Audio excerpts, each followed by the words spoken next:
We're learning another American has died fighting in Ukraine. The U.S. Navy confirmed former Navy SEAL Daniel Swift was killed during a Russian attack in eastern Ukraine this week. Also this week, President Zelensky repeated urgent pleas for allies meeting in Germany Friday to immediately send modern tanks to help Ukrainian forces prepare for looming Russian attacks. Debra Patta has more from Kharkiv.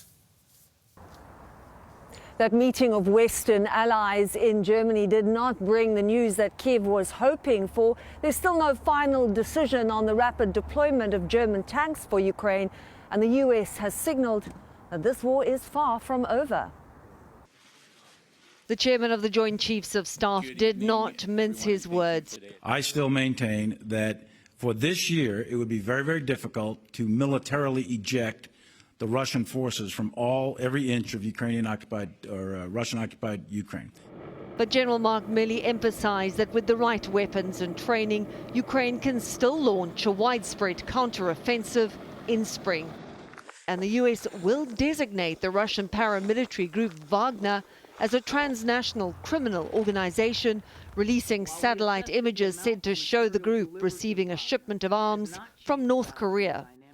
On the Ukrainian front line, the men of the Bugan Special Forces Brigade refuse to give up hope, believing they can win as long as the West keeps sending them weapons. But for all the promises of high-tech firepower, there is no shortcut when it comes to digging in against the enemy. Is it difficult to build trenches when the ground is frozen? It's very hard, Major Chekan told us. It's rock-solid ice with constant rain and snow.